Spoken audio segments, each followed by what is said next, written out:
नमस्ते बच्चों, आप सभी का स्वागत विजेता चैनल पर। और मुझे तो आप पहचान ही गए होंगे, आपकी विज्ञान अध्यापिका डॉक्टर ज्योति शर्मा। तो बच्चों, आज मैं आपके लिए लेकर जो पाठ आई हूँ वो है कक्षा 9 का पाठ 4, और पाठ 4 का नाम है परमाणु की संरचना। पाठ 3 बच्चों जो हमने पढ़ा था, जिसका नाम था परमाणु और अणु, उसमें हमने ये देखा था कि जो डाल्टन नामक वैज्ञानिक थे, उन्होंने कहा था कि जो सभी वस्तुएं होती हैं, जो सभी पदार्थ होते हैं, वो परमाणुओं से मिलकर बने हुए होते हैं।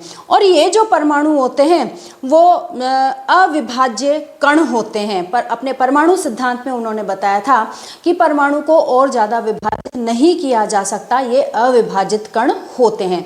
लेकिन जैसा कि मैंने आपको कहा कि एक वैज्ञानिक ने अपनी कोई अवधारणा दी, अपने प्रयोगों के आधार पर कोई सिद्धांत दिया, तो उसके बाद बहुत सारे विभिन्न देशों के वैज्ञानिक जो हैं वो उस सिद्धांत को परखते हैं, देखते हैं, अपने अपने प्रयोगों की कसौटियों पर उतारते हैं, और जब सबका परिणाम एक आता है तब उस सिद्धांत को मान्यता दी जाती है। पूरे संसार में उस सिद्धांत को माना जाता है।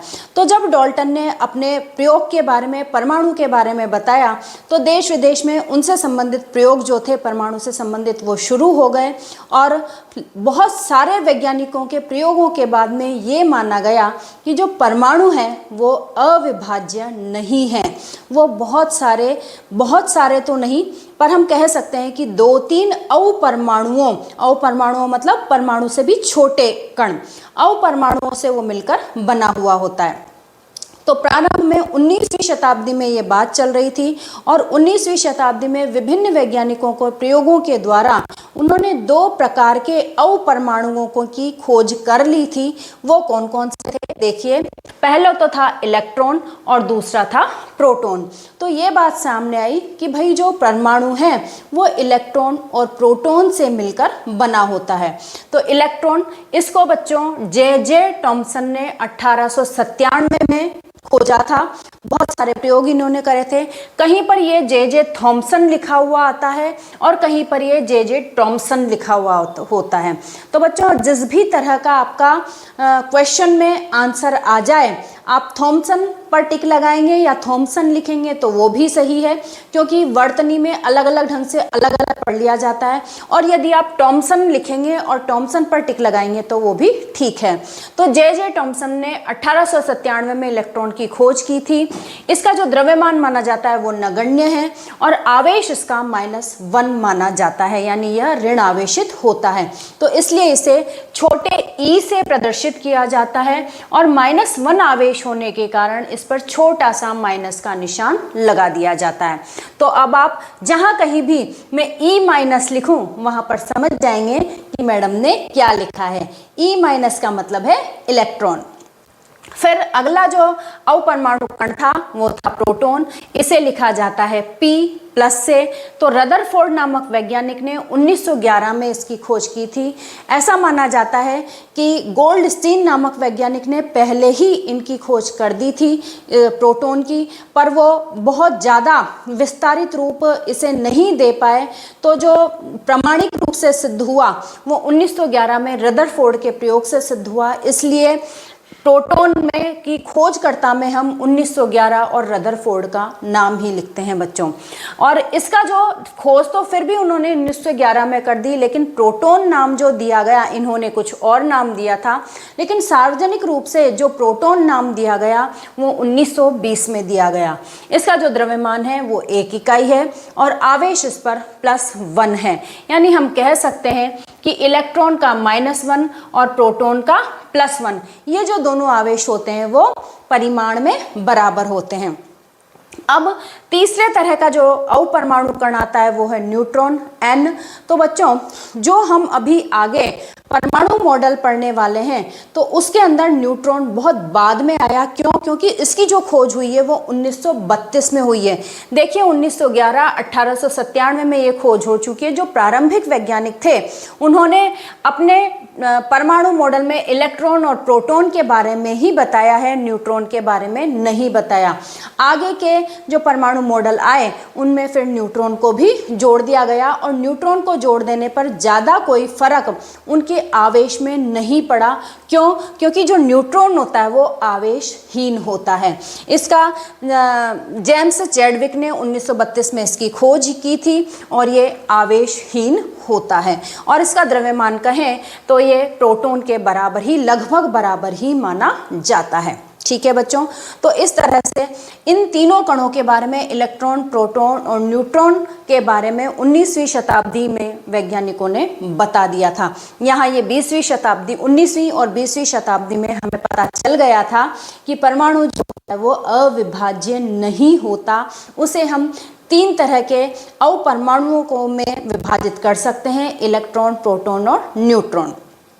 अब बात ये आ गई, ये तो पता चल गया कि परमाणु किन किन कणों से मिलकर बना है, लेकिन अब बात ये आ गई कि किसी भी परमाणु में ये जो इलेक्ट्रॉन और प्रोटॉन होते हैं ये व्यवस्थित किस प्रकार से रहते हैं, किस तरह से वो इकट्ठे होते हैं और परमाणु को जो उसका आकार है वो प्रदान करते हैं। तो इसकी भाई वही बहुत सारे प्रयोग किए गए। जो सबसे पहला जो प्रयोग या सबसे पहला यूं कहें कि परमाणु मॉडल प्रस्तुत किया वो किया टॉमसन ने, जिन्होंने कि इलेक्ट्रॉन की खोज की थी। तो टॉमसन का परमाणु मॉडल सर्वप्रथम हमारे सामने आया और इन्होंने कहा कि टॉमसन के अनुसार परमाणु एक धनावेशित गोला था। परमाणु को इन्होंने एक धनावेशित गोला माना जिसमें इलेक्ट्रॉन सूखे मेवों की तरह लगे हुए थे। बच्चों, आपकी स्क्रीन पर जो चित्र दिखाई दे रहा है उसे ध्यान से देखिए। इसकी जो संरचना है हम तरबूज से सिमिलर कर सकते हैं इसको, कि इसका जो लाल वाला पार्ट है, तरबूज का जो लाल वाला पार्ट है वो हम खाते हैं, जिसे हम धनावेशित गोला मान सकते हैं, यानी उसको हम प्रोटॉन मान सकते हैं। और जो काले रंग के इसके अंदर बीज धसे हुए रहते हैं तरबूज के अंदर, उसे हम इलेक्ट्रॉन कह सकते हैं। तो इस तरह से टॉमसन ने क्या प्रस्तावित किया, उसने 2 बातें प्रस्तावित की। देखिए कि परमाणु धन आवेशित गोले का बना होता है और इलेक्ट्रॉन उसमें धसे हुए होते हैं। ठीक है, आप चित्र से या फिर तरबूज से अपनी कल्पना कर सकते हैं परमाणु मॉडल की कि टॉमसन ने किस तरह का परमाणु मॉडल दिया होगा। सेकंड क्या था कि ऋणात्मक तथा धनात्मक आवेश परिमाण में समान होते हैं। अभी अभी हमने कहा कि इलेक्ट्रॉन का आवेश होता है -1 और प्रोटॉन का आवेश होता है +1, तो यानी इनका जो आवेश है वो बराबर है। तो आवेश बराबर होने के कारण, आवेश परिमाण में समान होने के कारण परमाणु जो रहता है वो वैद्युतीय रूप से उदासीन होता है, यानी परमाणु पर कोई आवेश नहीं पाया जाता, परमाणु उदासीन होता है। ये वाला जो सिद्धांत था, ये वाला जो परमाणु मॉडल था, वो टॉमसन ने सर्वप्रथम प्रदर्शित किया था, सर्वप्रथम दुनिया के सामने लाया था। बहुत सारे वैज्ञानिकों ने इस प्रयोग के आधार पर, इस सिद्धांत के आधार पर अपने प्रयोग किए, लेकिन उन्हें ये जो मॉडल था वो सही नहीं लगा।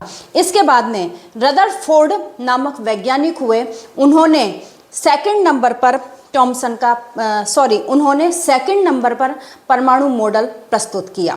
तो बच्चों, आपकी बुक में रदरफोर्ड का प्रयोग दे रखा है, आप उसे भी देखें और साथ में मैं आपको जो दिखा रही हूँ उसे भी देखें। देखिए बच्चों, ये एक उन्होंने क्या किया, बहुत पतली पन्नी वो लेना चाहते थे, इसलिए उन्होंने सोने की बिल्कुल पतली वाली पन्नी ली, क्योंकि वो लगभग 1000 परमाणुओं से ही निर्मित थी, उतनी ही मोटी थी जितने 1000 परमाणु होते हैं। तो अब उन्होंने उस सोने की पतली पन्नी पर अल्फा कणों की जो बौछार थी वो करवाई। अल्फा कण जो थे वो हीलियम के द्विआवेशित कण थे और उनका जो द्रव्यमान था वो भी काफ़ी अधिक था, लगभग 4 के बराबर था अल्फा कणों का जो द्रव्यमान था। तो उन्होंने उन भारी कणों की उस सोने की पन्नी पर बौछार करवाई। तो देखिए कि किस तरह से उस बौछार के परिणाम आए, ये सोने की पन्नी हम ये मान सकते हैं। तो उन्होंने देखा कि कुछ नहीं, अधिकांश अल्फा कण जो थे वो तो सीधे के सीधे ही निकल गए, उनके ऊपर कोई प्रभाव पड़ा ही नहीं। किसके प्रयोग का सत्यापन करना चाहते थे वो? इससे पहले जो टॉमसन ने मॉडल दिया था, प्लम पुडिंग मॉडल भी जिसे हमने कहा था, या तरबूज जैसा हमने जिसे बताया था, उस मॉडल को का सत्यापन वो करना चाह रहे थे। तो उनकी आशाएं जो थी वो बिल्कुल, जो उन्हें परिणाम प्राप्त हुआ उससे बिल्कुल अलग आशाएं थी उनकी, जबकि उन्हें जो परिणाम प्राप्त हुआ वो बिल्कुल अलग था। तो उन्होंने ये देखा कि अधिकतर जो अल्फा कण थे वो सीधे के सीधे ही विक्षेपित हो गए, सीधे के सीधे ही चले गए, कहीं पर भी वो विक्षेपित नहीं हुआ। फिर उन्होंने देखा दूसरा जो परिणाम हमें उन्हें मिला कि कुछ अल्फा कण थे, बहुत कम कुछ अल्फा कण थे जो आंशिक कोण पर विक्षेपित हो गए। तो उन्होंने ये सोचा इस आंशिक कोण पर विक्षेपित होने से और सीधे चले जाने से कि भाई जो परमाणु है उसका अधिकतर भाग जो है वो खोखला है, यानी कि उसके अंदर पूरा जो वो तरबूज जैसा वो लाल भाग भरा हुआ था उस तरह का भरा हुआ नहीं है धनावेशित भाग। परमाणु का जो अधिकतर भाग है वो खोखला है, इसी वजह से वो जो सारे के सारे अल्फा कण थे वो सीधे के सीधे अधिकतर निकल गए। अब जो कुछ विक्षेपित कण हुए, कुछ डिग्री कोण पर विक्षेपित हुए, तो भाई उन्होंने कहा कि जहां पर भी इसका द्रव्यमान है, जहां पर भी इसके जो इलेक्ट्रॉन और प्रोटॉन जो करे हैं हमने वो बहुत छोटे से एरिया में विद्यमान है। इस वजह से केवल क्योंकि ये भी धनावेशित थे अल्फा कण भी, और नाभिक भी जो धनावेशित होगा जहां पर प्रोटॉन होंगे, तो भाई वो जो नाभिक है वो उनका विकर्षण करेगा, प्रतिकर्षण करेगा, प्लस प्लस वाले एक दूसरे को दूर भगाते हैं। तो वो जो दूर भगा रहे हैं वो बहुत ज्यादा क्षेत्र में नहीं फैले हुए हैं, वो बिल्कुल थोड़े से क्षेत्र में फैले हुए हैं, और इसी वजह से केवल कुछ ही कणों का विक्षेपण हुआ है और वो भी बहुत आंशिक कोण पर विक्षेपित हुए हैं। और तीसरा जो उनका परिणाम था कि 12,000 में से लगभग एक जो अल्फा कण था वो सीधे टकराया और टकराकर वापस उसी रास्ते पे 180 डिग्री के कोण पर ही वो विक्षेपित हो गया। ये देखिए, ये वाला जो कण था वो बिल्कुल 180 डिग्री पर जिस रास्ते से गया था वापस उसी रास्ते पर लौट आया। तो बड़ा आश्चर्य हुआ रदरफोर्ड को। तो उन्होंने कहा, उन्होंने ये निकाला अपने दिमाग में कि भाई इसका जो सारा नाभिक है उस नाभिक में ही सारा धनावेश भरा हुआ है, इसी वजह से ये जो अल्फा कण थे वो उस जब आसपास गए तो विक्षेपित हो गए, लेकिन जब सीधे ही उसी से टकराया तो उसने इसको प्रतिकर्षित किया और इतना जोर से प्रतिकर्षित किया कि ये वापस अपने रास्ते पर ही आ गया। तो इस आधार पर उन्होंने ये निम्नलिखित परिणाम प्राप्त हुए जो कि अभी मैंने बताया आपको कि अधिकतर अल्फा कण सोने की पन्नी से सीधे निकल गए। यहाँ मैंने बच्चों केवल 5 ही लाइनें बनाई हैं ताकि हम लोग जो हैं वो कंफ्यूज न हो। इस वजह से इन 5 लाइनों पर आप ध्यान से देखिए और इसके परिणाम देखिए कि अधिकतर अल्फा कण जो थे वो सोने की पन्नी से सीधे निकल गए, कुछ अल्फा कण बहुत छोटे कोण से विक्षेपित हुए और 12,000 कणों में से एक कण उसी रास्ते पर वापस आ गया जिस रास्ते पर वो गया था। बच्चों, अब आपकी स्क्रीन पर जो चित्र मैंने दिखाया हुआ है आप उसे ध्यान से देखिए। सेम ऐसा का ऐसा ही महसूस करने की उस चित्र में आप कोशिश कीजिए, ढूंढिए कि किस तरह से जो किरणें हैं, अल्फा कण हैं, उनकी बौछार से वो जो डिटेक्टर लगाया हुआ है उस डिटेक्टर से हमें पता चलता है कि किस तरह से कुछ अल्फा कण जो हैं वो विक्षेपित हो गए हैं, अधिकतर अल्फा कण सीधे चले गए हैं और 12,000 में से लगभग एक अल्फा कण जो है वो उसी रास्ते पर वापस आ गया है।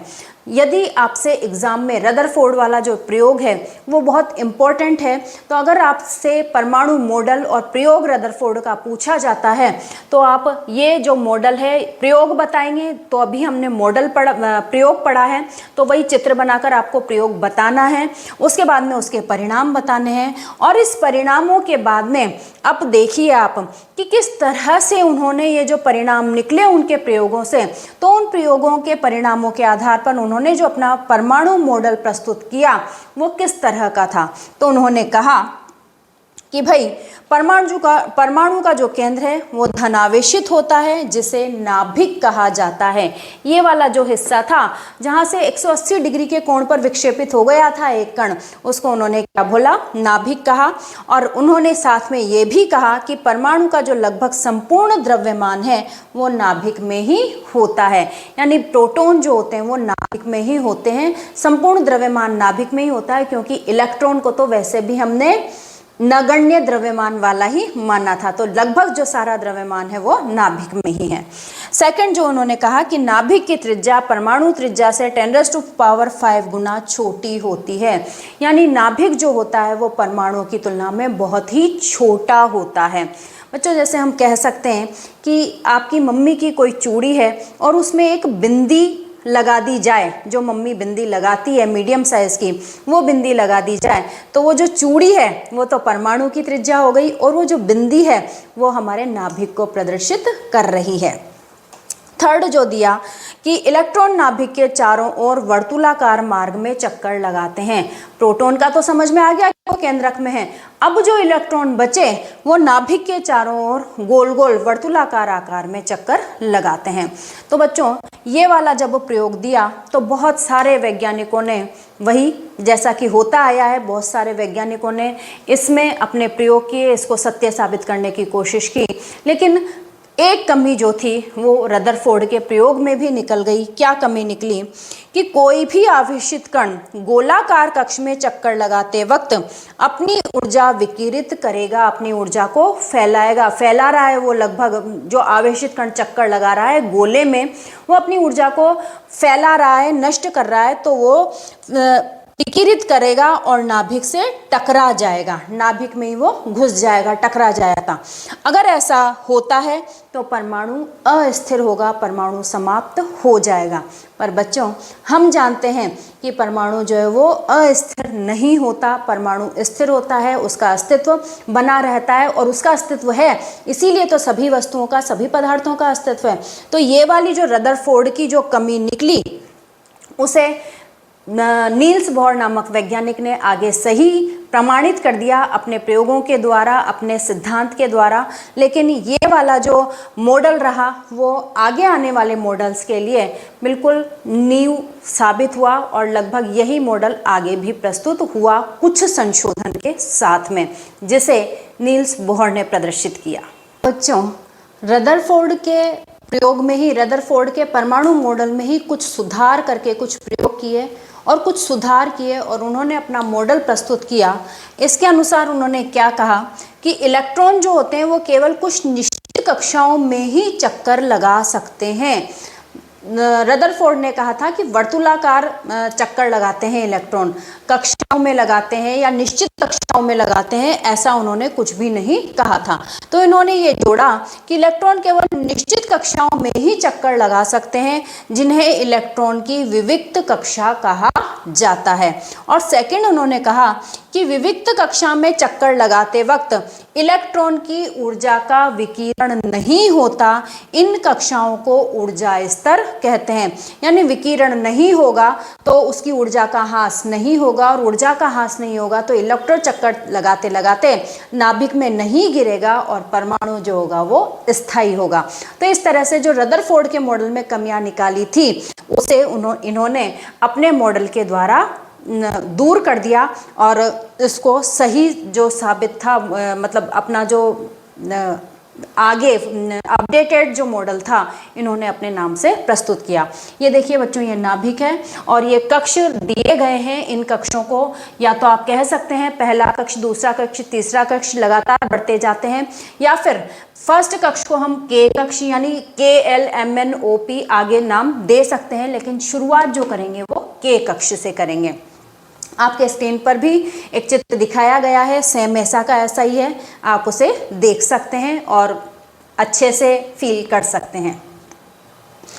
अब आ जाता है बच्चों कि विभिन्न कक्षाओं में इलेक्ट्रॉन का वितरण कैसे होता है।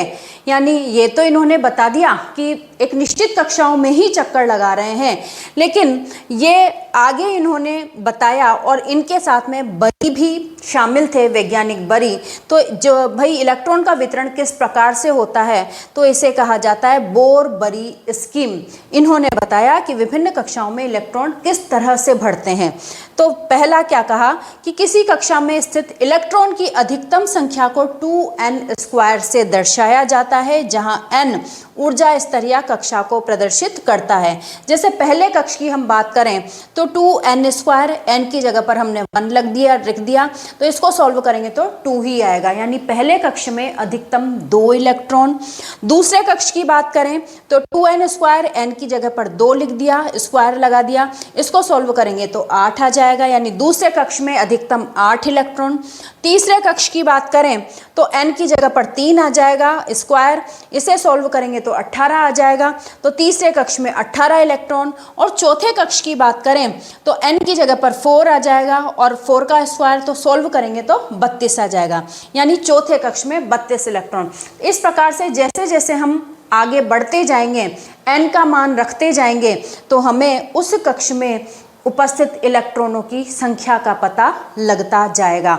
तो कभी कभी आपसे लघुत्तरात्मक प्रश्न में ये पूछ लिया जाता है कि चौथे कक्ष में उपस्थित इलेक्ट्रॉन की संख्या बताइए। तो 2n² सूत्र के माध्यम से आप चौथे कक्ष में n की जगह पर 4 लिख दीजिए। चौथे कक्ष में उपस्थित इलेक्ट्रॉनों की संख्या आप सॉल्व कर सकते हैं। सेकंड जो इन्होंने नियम दिया वो था कि सबसे बाहरी कक्ष में इलेक्ट्रॉन की अधिकतम संख्या 8 होती है। जो सबसे बाहरी वाली कक्षा होगी उसमें अधिकतम इलेक्ट्रॉन की संख्या 8 हो जाएगी। और किसी परमाणु को दिए गए कोश में इलेक्ट्रॉन तब तक स्थान नहीं लेते जब तक कि उससे पहले वाले भीतरी कक्ष पूर्ण रूप से भर नहीं जाते, अर्थात कक्षाएं क्रमानुसार बढ़ती हैं। पहला वाला कक्ष भरेगा तभी दूसरा कक्ष भरना शुरू होगा, इसी प्रकार से दूसरा कक्ष भरेगा तब ही तीसरा कक्ष भरना शुरू होगा। तो इस तरह से इलेक्ट्रॉन जो भरते हैं वो क्रमानुसार, ऐसे नहीं है कि अपनी इच्छा से ही पहला भर गया तो तीसरे में चले गए, चौथे में चले गए, नहीं, पहला भर गया तो वो दूसरे में ही जाएंगे, दूसरा वाला पूर्ण भरेगा तब वो तीसरे में जाएंगे। तो इस तरह से बोरबरी स्कीम के द्वारा इलेक्ट्रॉनों का जो वितरण है वो समझाया गया है। बच्चों नील्स बोर ने जो मॉडल दिया आज भी हम उसी को ही फॉलो करते हैं, उसी के अनुसार माना जाता है कि परमाणु की संरचना उसी तरह की होती है। अब इसके बाद आ जाती है जो टर्म वो है संयोजकता। अब संयोजकता कहते किसे हैं? तो भाई परमाणु और अणु वाला जो लेसन हमने पार्ट 2 पढ़ा था उसमें भी ये बात आई थी कि कोई भी परमाणु तब स्थायी होता है जब उसके बाहरी कक्ष में या तो 2 इलेक्ट्रॉन हो या फिर 8 इलेक्ट्रॉन हो। तो यदि 2 इलेक्ट्रॉन या 8 इलेक्ट्रॉन होंगे, 2 इलेक्ट्रॉन तो हम सबसे छोटों की बात कर रहे हैं जैसे हाइड्रोजन और हीलियम की, और उससे जो लगातार बढ़ते जाएंगे कि हम बात कर रहे हैं 8 इलेक्ट्रॉन की। तो यानी वो परमाणु स्थायी तभी होगा जब उसके बाहरी कक्ष में 8 या 2 इलेक्ट्रॉन होंगे। तो परमाणु जो है वो 8 इलेक्ट्रॉन प्राप्त करने के लिए ही क्रिया करते रहते हैं। जिनके कक्ष में, बाहरी कक्ष में 8 इलेक्ट्रॉन हैं, ऑलरेडी हैं 8 इलेक्ट्रॉन, वो ज़्यादा सक्रिय नहीं होते। उनको सक्रिय करने के लिए हमें बहुत ज़्यादा विशेष परिस्थितियों की ज़रूरत होती है। लेकिन जिनके बाहरी कोश में 8 इलेक्ट्रॉन नहीं है वो आसानी से किसी से भी क्रिया कर लेते हैं, और जैसे ही 8 इलेक्ट्रॉन हो जाते हैं वैसे ही वो भी स्थायी हो जाते हैं। यानी जो यौगिक बनाने का जो क्रम है, इतने सारे यौगिक जो हमारी पृथ्वी पर पाए जाते हैं, विभिन्न परमाणुओं के, विभिन्न तत्वों के, वो सारा जो क्रम होता है वो अपना अष्टक पूर्ण करने का ही होता है। तो संयोजकता किसे कहा जाता है?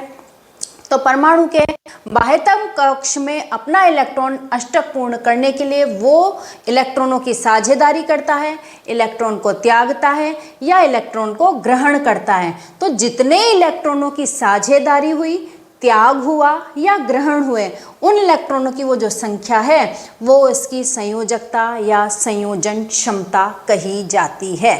ठीक है, अलग अलग तत्वों की हम बात करते हैं। जैसे हाइड्रोजन का परमाणु क्रमांक होता है 1, यानी कि इसके बाहरी कक्ष में 1 ही इलेक्ट्रॉन होता है।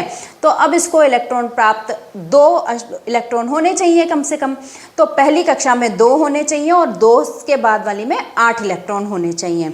तो पहली ही कक्षा है। अब इसको स्थायी होने के लिए 1 इलेक्ट्रॉन की और आवश्यकता होती है। तो ये 1 इलेक्ट्रॉन किसी से ग्रहण करेगा। तो इस 1 इलेक्ट्रॉन को, इसको त्यागेगा नहीं, अगर इसको त्याग देता है तो इसका अस्तित्व ही समाप्त हो जाएगा, है ना। इस वजह से ये 1 इलेक्ट्रॉन को, हमेशा 1 इलेक्ट्रॉन को ग्रहण कर लेता है, और तो इसके बाहरी कक्षा में 2 इलेक्ट्रॉन हो जाएंगे और ये स्थायी हो जाता है। हाइड्रोजन के बाद सेकंड नंबर पे जो परमाणु क्रमांक है वो आ जाता है हीलियम। हीलियम 2 ही नंबर पे है, यानी इसके 2 प्रोटॉन और 2 इलेक्ट्रॉन होते हैं। तो देखिए बाहरी कक्षा में ही इसके 2 इलेक्ट्रॉन हो गए हैं, और हमारी शर्त यही है कि पहले कक्ष में 2 इलेक्ट्रॉन हो तो वो स्थायी है, और पहले के बाद में यदि 8 इलेक्ट्रॉन हो, दूसरे तीसरे चौथे पांचवे किसी में भी 8 इलेक्ट्रॉन हो तो वो स्थायी है। तो जब इसके पहले कक्ष में 2 इलेक्ट्रॉन हो गए तो ये किसी और से क्रिया क्यों करेगा? इसका तो वैसे ही पूरा हुआ है बाहरी कक्ष, तो ये किसी और से क्रिया नहीं करता। और इसके जैसे ही और अन्य कई सारे तत्व पाए जाते हैं, जैसे कि नियोन Ne, ऑर्गन Ar, जिनका अष्टक पहले से पूर्ण रूप से भरा हुआ है। तो ऐसे जो तत्व होते हैं वो किसी और से क्रिया नहीं करते और इन्हें उत्कृष्ट गैसों के नाम से, नोबल गैसेस के नाम से जाना जाता है, क्योंकि इनका अष्टक ऑलरेडी पूर्ण है, इसलिए ये क्रिया नहीं करते हैं, इनको अष्टक बनाने की ज़रूरत ही नहीं होती और ये बहुत स्थायी भी होते हैं। ठीक है, अगले पे आ जाते हैं एल्यूमिनियम। इसका परमाणु क्रमांक है 13। परमाणु क्रमांक का मतलब इसके जो प्रोटॉन हैं वो भी 13 हो गए। अभी मैं प्रोटॉन और इलेक्ट्रॉन बोल रही हूँ, वो अभी आगे वाले जस्ट हमारा जो अगला टॉपिक आ रहा है वो आ रहा है द्रव्यमान और परमाणु क्रमांक, तो उससे आप पता लगा लेंगे कि मैं किस तरह से ये 13 बोल रही हूँ। और वैसे आप पहले और दूसरे पाठों में और कक्षा 8 तक भी जान चुके हैं कि परमाणु द्रव्यमान और परमाणु क्रमांक क्या होता है। तो एल्यूमिनियम का जो परमाणु क्रमांक है वो 13 है, तो यानी 13 प्रोटॉन इसके अंदर है और इलेक्ट्रॉन की संख्या भी 13 ही होती है। तो देखिए, पहले कक्ष में 2 इलेक्ट्रॉन आ चुके हैं, दूसरे कक्ष को हम पूर्ण भरेंगे, 8 इलेक्ट्रॉन आ जाएंगे, 8 और 2 हो गए 10। अब कितने इलेक्ट्रॉन बचे? 3 इलेक्ट्रॉन। तो जो 3 इलेक्ट्रॉन है वो K, L और M, यानी कि तीसरी कक्षा में 3 इलेक्ट्रॉन चले जाएंगे। तो ये बात याद रखिए कि कोई भी परमाणु इलेक्ट्रॉन देता है तो भी उसकी ऊर्जा का खर्च होता है, और अगर किसी से इलेक्ट्रॉन ग्रहण कर रहा है तो भी उसकी ऊर्जा खर्च होती है। और परमाणु का यह व्यवहार होता है कि वो अपनी कम से कम ऊर्जा खर्च करना चाहता है। तो इस वजह से अब ये बताइए कि ये 3 इलेक्ट्रॉन अष्टक पूर्ण करने के लिए ये 3 इलेक्ट्रॉन त्यागना ज़्यादा आसान है या इसके बदले 5 इलेक्ट्रॉन ग्रहण करना? अष्टक पूर्ण करने के लिए या तो ये 3 इलेक्ट्रॉन त्याग दें और या फिर 5 इलेक्ट्रॉन ग्रहण कर लें। तो 3 इलेक्ट्रॉन त्यागना ज़्यादा आसान होता है। जब ये 3 इलेक्ट्रॉन चले ही जाएंगे तो ये वाली कक्षा समाप्त हो जाएगी, और इस कक्षा के समाप्त होने से ये जो कक्षा आएगी दूसरी वाली, उसमें ऑलरेडी 8 इलेक्ट्रॉन हैं, तो ये जो एल्यूमिनियम है वो स्थायी हो जाएगा। तो इस तरह से 3 इलेक्ट्रॉन को त्याग देता है और ये स्थायी हो जाता है। तो इसकी संयोजकता कितनी हो जाएगी? 3 हो जाएगी। ठीक है, क्लोरीन की बात करते हैं। क्लोरीन का परमाणु क्रमांक है 17। 17 प्रोटॉन इसके अंदर होते हैं, न्यूट्रॉन होते हैं, और 17 जो इलेक्ट्रॉन होते हैं वो इसके बाहर चारों तरफ चक्कर लगाते रहते हैं। तो पहले कक्ष में 2 इलेक्ट्रॉन, दूसरे कक्ष में 8 इलेक्ट्रॉन, 2 और 8 10 हो गए। तो इससे बाहर वाले तीसरे कक्ष में कितने इलेक्ट्रॉन होंगे? 10 हो गए, और 17 इसकी संख्या है तो 7 इलेक्ट्रॉन होंगे। ठीक है, ये 7 इलेक्ट्रॉन हो गए बाहरी कक्ष में। अब इसको या तो ये अष्टक पूर्ण करने के लिए या तो ये इन 7 को त्याग दे, तो इसके अंदर वाले में 8 इलेक्ट्रॉन है अपने आप, तो ये स्थायी हो जाएगा, और नहीं तो ये 1 इलेक्ट्रॉन किसी से ग्रहण कर ले। तो 1 इलेक्ट्रॉन ग्रहण करना ज़्यादा आसान है या 7 इलेक्ट्रॉन त्यागना? ऊर्जा का खर्च दोनों में बड़ा हो रहा है, तो भाई 7 इलेक्ट्रॉन त्यागने में ज़्यादा ऊर्जा खर्च होगी, जबकि 1 इलेक्ट्रॉन को ग्रहण करने में बहुत कम ऊर्जा लगेगी। इस वजह से क्लोरीन जो होता है 1 इलेक्ट्रॉन आराम से ग्रहण कर लेता है और अपना अष्टक पूर्ण करके ये स्थायी हो जाता है। तो इस प्रकार से बच्चों जो हमारे 118 तत्व खोज लिए गए हैं उनमें वो कुछ तत्व जो होते हैं वो अपने आप स्थायी होते हैं, जैसा कि इस स्थिति में मैंने बताया, और कुछ तत्व स्थायी होने के लिए या अपना अष्टक पूर्ण करने के लिए या तो इलेक्ट्रॉन को त्यागते हैं या इलेक्ट्रॉन को ग्रहण करते हैं या इलेक्ट्रॉन का साझा करते हैं, और वो अष्टक पूर्ण करके स्थायित्व को प्राप्त कर लेते हैं। तो जितने भी इलेक्ट्रॉन का साझा हुआ, ग्रहण हुआ, त्याग हुआ, वो उसकी संयोजकता या वैलेंसी कहलाती है, जो कि आपसे एग्जाम में पूछ लिया जाता है। समस्थानिकों के बाद में आ जाते हैं बच्चों परमाणु संख्या और द्रव्यमान संख्या पर। परमाणु संख्या यानी कि एटॉमिक नंबर। तो परमाणु के नाभिक में उपस्थित प्रोटॉनों की संख्या को परमाणु संख्या कहा जाता है और इसे जेड द्वारा प्रदर्शित किया जाता है। अभी जैसे इससे पहले वाले उसमें मैं बता रही थी आपको, जैसे कि हाइड्रोजन है, इसके नाभिक में एक प्रोटॉन है तो इसकी परमाणु संख्या हो गई 1। मैग्नीशियम की हमने बात की थी, मैग्नीशियम के नाभिक में 13 प्रोटॉन थे तो इसकी जो परमाणु संख्या हो गई वो हो गई 13। इसी तरह से हीलियम में 2 और ऑर्गन में 18। यानी नाभिक में कितने प्रोटॉन उपस्थित हैं वो जो संख्या है वही परमाणु संख्या कहलाती है और इसी के अनुसार आवर्त सारणी में नंबर दिया गया है परमाणुओं को। जो आगे से आगे 1 2 3 4 नंबर दिए गए हैं, आगे से आगे 118 तत्वों को जो नंबर दिए गए हैं वो प्रोटॉन की संख्या के अनुसार ही दिए गए हैं। ठीक है, फिर नेक्स्ट जो होती है इसे परमाणु द्रव्यमान, परमाणु संख्या हो गया और ये परमाणु द्रव्यमान, और इसे द्रव्यमान संख्या भी कहा जा सकता है और इंग्लिश में एटॉमिक मास। ये क्या होता है कि भाई परमाणु के नाभिक में उपस्थित प्रोटॉन और न्यूट्रॉन की कुल संख्या के योग को द्रव्यमान संख्या कहा जाता है।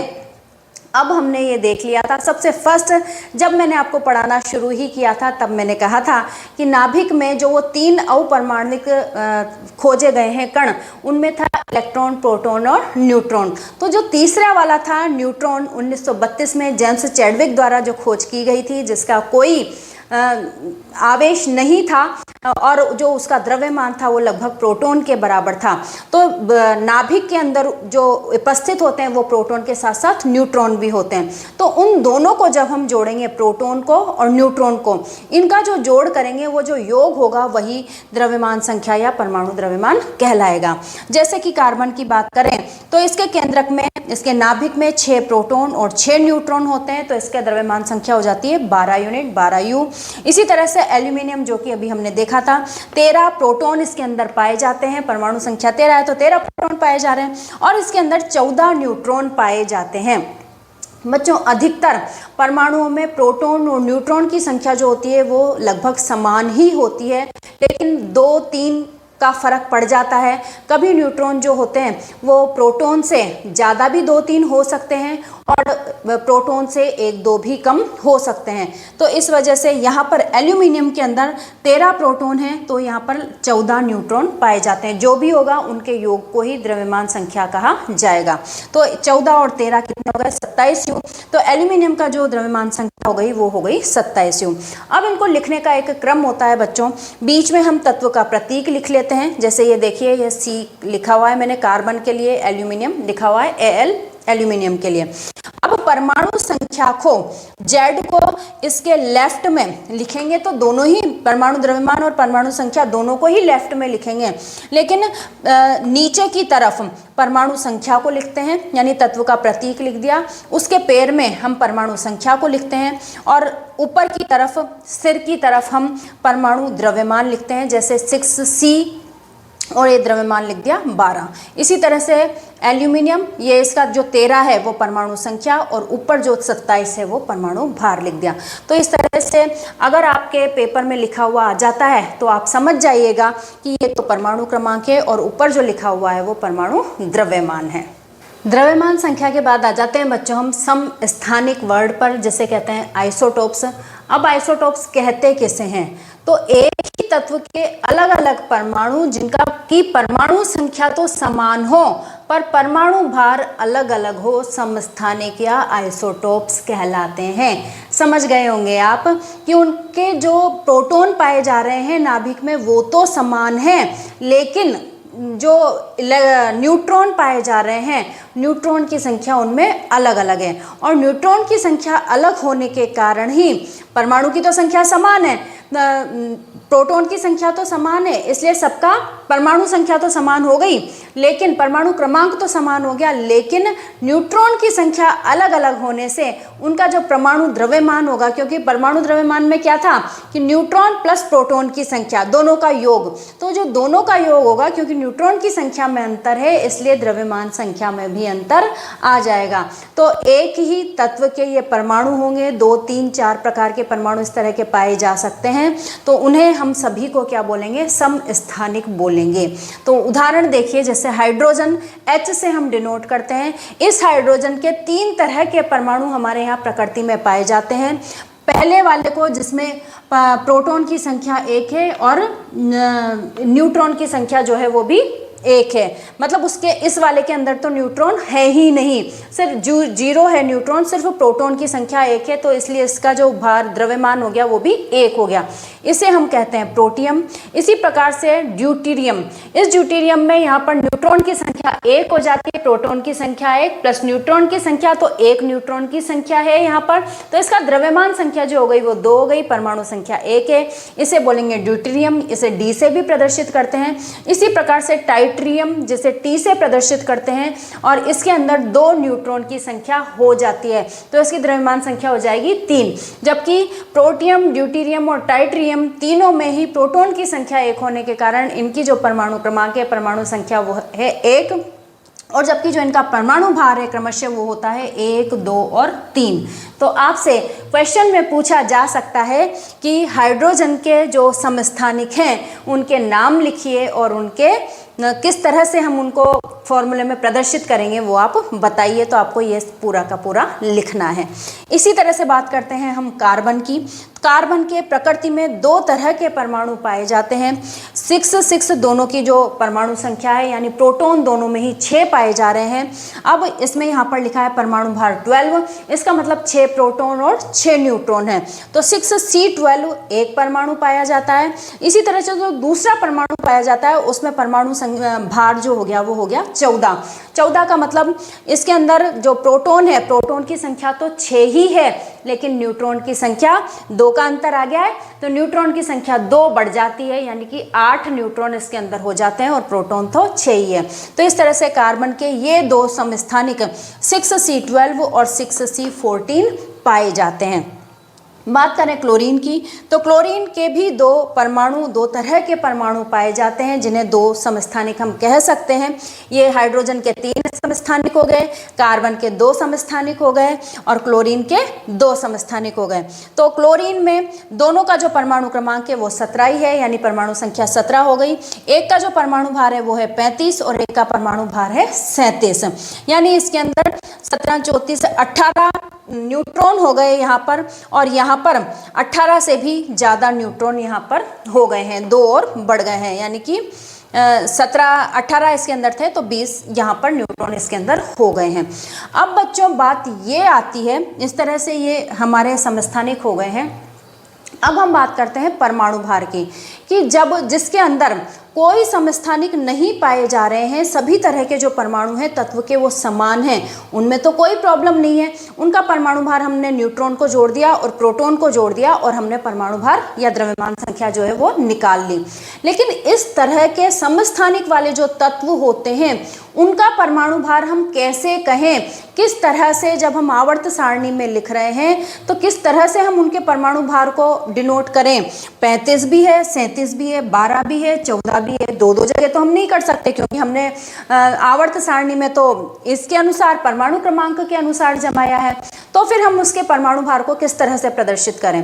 तो क्या होता है, वैज्ञानिकों ने जो दी है नियम, वो क्या दिया है कि प्रकृति में जो उनके परमाणु पाए जा रहे हैं उनका हम प्रतिशत निकालते हैं, कि भाई वो कितनी मात्रा में हमारे प्रकृति में पाए जा रहे हैं, उसका एक अनुपात निकालते हैं। तो हमने ये देखा, वैज्ञानिकों ने देखा कि जो 17Cl35 वाला है, यानी परमाणु द्रव्यमान जिसका 35 है, वो प्रकृति में 3 के अनुपात में है, और बात की जाए 37 वाले द्रव्यमान संख्या वाले क्लोरीन के परमाणु की, तो वो 1 अनुपात में है, यानी कि 3:1 के रूप में ये जो है प्रकृति में पाए जा रहे हैं। तो अब प्रकृति में पाए जा रहे हैं तो हम इनका इस तरह से सिंपल से फॉर्मूले के द्वारा औसत निकाल करके, इन दोनों का ही औसत निकाल करके फिर हम द्रव्यमान संख्या ज्ञात करते हैं। तो कैसे औसत निकाला, ये जो 35 वाला द्रव्यमान वाला था उसकी जो प्रकृति में थी वो 75% 3 के रूप में थी, तो 75/100 कर दिया। इसी तरह से जो 37 वाला था वो 1 रूप में था, यानी 75 वो हो गया तो 25 ये हो गया, तो 25/100 हमने ये कर दिया। इन दोनों को हम सोल्व करते हैं, मैथ्स आप जानते हैं। इसे सोल्व करा तो 105/4 हो गए, इसे सोल्व करा तो 37/4 हो गए, दोनों को जोड़ा तो 142/4 हो गए, और इसे सोल्व किया तो 35.5 U हो गया। यानी इसका क्या मतलब है कि क्लोरीन क्या जो परमाणु भार हम लिखेंगे, यानी किस तरह से लिखेंगे हम, 17C और 35.5 U। इस ढंग से हम इसका जो परमाणु भार है या इसे जो हम डिनोट करेंगे वो इस ढंग से करेंगे। तो बच्चों इसको देख के आप यूं ना समझें कि भाई ये टूट गया है, यानी पॉइंट्स के रूप में आ गया है। कभी भी परमाणु भार या परमाणु क्रमांक जो होता है वो पॉइंट्स के रूप में नहीं आता, एक पूर्ण संख्या के रूप में ही आता है। इसका मतलब हमें समझना होगा कि प्रकृति में जो भी समस्थानिक इस तत्व के पाए जा रहे हैं उसका यौगिक प्रकृति में किस अनुपात में वो पाए जा रहे हैं, उसका जो औसत है वो ये है।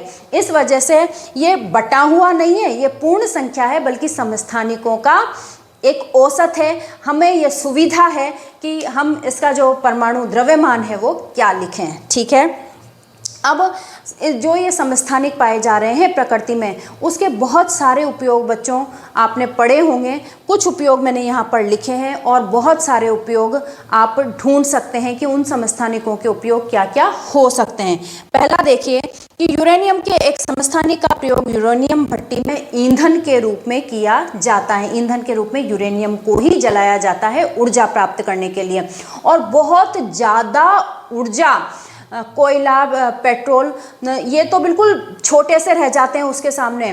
बहुत ज़्यादा ऊर्जा उस यूरेनियम के समस्थानिक से हमें प्राप्त होती है। तो जहाँ ज़्यादा ऊर्जा चाहिए होती है वहाँ ईंधन के रूप में यूरेनियम का ही प्रयोग किया जाता है। सेकंड है कैंसर के उपचार के लिए कोबाल्ट के समस्थानिक का प्रयोग किया जाता है। और तीसरा है घेंघा रोग के उपचार के लिए आयोडीन के एक समस्थानिक का प्रयोग किया जाता है। के उपयोग लिखिए, या लघुत्रात्मक में या वस्तुनिष्ठ प्रश्नों में ये वाले जो क्वेश्चन है वो भी आपसे पूछ लिए जा सकते हैं। मैं ये कह सकती हूँ बच्चों कि ये जो पूरा बोर्ड भरा हुआ है, इस पर जो भी अंकित है वो सभी आपसे एग्जाम्स में पूछ लिया जाता है। तो इसे आप नोट डाउन कर लीजिए और याद भी कर लीजिए। देखिए इतनी जल्दी हम आ गए हैं इस लेसन के लास्ट टॉपिक पर, जो है कि संभारिक, जैसे हम आइसोबार्स भी कहा जाता है, आइसोबार्स भी कहते हैं। तो ऐसे विभिन्न परमाणु, प्रकृति में पाए जाने वाले ऐसे विभिन्न परमाणु जिनकी परमाणु संख्या अलग अलग हो किंतु परमाणु भार समान हो, संभारिक या आइसोबार्स कहलाते हैं। अभी समस्थानिकों में हमने देखा था कि उनकी परमाणु संख्या एक ही थी, ठीक है, लेकिन यहाँ पर परमाणु संख्या तो अलग अलग है, दोनों एक दूसरे के उल्टे हैं। परमाणु संख्या यहाँ पर अलग अलग है, लेकिन जो परमाणु भार है वो दोनों का समान है, और इसी से आपको नाम से ही पता चल रहा होगा। बात करें कैल्शियम और ऑर्गन की, ये आपस में संभारिक हैं। अगर आपसे संभारिक का उदाहरण पूछा जाता है या मल्टीपल क्वेश्चंस में ये आ जाता है तो कैल्शियम और ऑर्गन जो है वो समस्थानिक होंगे बच्चों। तो कैल्शियम जो होता है इसका परमाणु क्रमांक 20 है, यानी कि इसके अंदर 20 प्रोटॉन पाए जाते हैं। ऑर्गन की बात करें तो इसमें 18 प्रोटॉन पाए जाते हैं। तो इस तरह से आप देख सकते हैं कि इनका जो परमाणु क्रमांक है, प्रोटॉन की संख्या है, वो अलग अलग हो गई है। अब भार की बात करें तो देखिए यहाँ पर भी 40 लिखा हुआ है और यहाँ पर भी 40 लिखा हुआ है, यानी कि इनका जो द्रव्यमान संख्या है दोनों की ही वो 40 है। तो किसमें अंतर आया? न्यूट्रॉन में भी अंतर आया। तो न्यूट्रॉन देखिए, प्रोटॉन में तो अंतर था ही सही, इसके न्यूट्रॉन में भी अंतर है। 20 न्यूट्रॉन इसके अंदर होंगे तो इसका द्रव्यमान 40 हो जाएगा, और 22 न्यूट्रॉन इसके अंदर होंगे तो इसका द्रव्यमान 40 हो जाएगा। तो इस प्रकार से देखिए 20 और 22 न्यूट्रॉन होने से इनके जो परमाणु भार हैं दोनों के वो 40-40 हो जाते हैं, अलग अलग परमाणु होते हुए भी। तो ऐसे विभिन्न परमाणु जिनके परमाणु भार समान होते हैं और परमाणु क्रमांक अलग अलग होता है वो संभारिक कहलाते हैं। बच्चों ये हमारा पूरा पाठ हो गया है, जिसके अंदर हमने पढ़ा कि परमाणु की संरचना कैसी होती है, कौन कौन से उपपरमाणु को कणों से मिलकर वो बना होता है, जो कि है इलेक्ट्रॉन, प्रोटॉन और न्यूट्रॉन। उसके बाद में जे टॉमसन ने, रदरफोर्ड ने, नील्स बोहर ने अपने अपने परमाणु मॉडल प्रस्तुत किए, उनकी कमियां बताई और उनमें नए सुझाव देकर नए परमाणु मॉडल दिए। इसी प्रकार से हमने समस्थानिक, संभारिक और बहुत सारी संरचना, समावयवता, ये सारी हमने देखी। इसी के साथ हमारा हमारा ये लेसन जो है वो पूरा होता है। बच्चों, आपके द्वारा, आप सभी के द्वारा हम मेरे जो वीडियोस हैं वो पसंद किए जा रहे हैं। आपकी जो बढ़ती हुई संख्या है, हमारे जो सब्सक्राइबर्स की संख्या है, वो इस बात को बताती है। तो मेरा आपसे यही अनुरोध रहेगा कि आपको इस संख्या को और ज़्यादा बढ़ाना है। ग्रामीण क्षेत्रों में विशेषकर जो सरकारी विद्यालय हैं हमारे, उनका राजकीय जो विद्यालय हैं ग्रामीण क्षेत्रों में हैं, जिन्हें कोई और सुविधा नहीं प्राप्त हो पाती है, तो उनके लिए स्पेशली मैं ये वीडियोस बना रही हूँ, जैसा कि आप जानते ही हैं। और उन सभी तक ये वीडियोस पहुँचाने भी हैं। तो जिन्होंने हमें सब्सक्राइब कर लिया है, उनकी ये जिम्मेदारी है कि वो ज़्यादा से ज़्यादा अपने ग्रामीण भाई बहनों को इन वीडियोस से जोड़ें और हमारी इस श्रृंखला को लगातार बढ़ाते जाएं। तो बच्चों, सब्सक्राइब की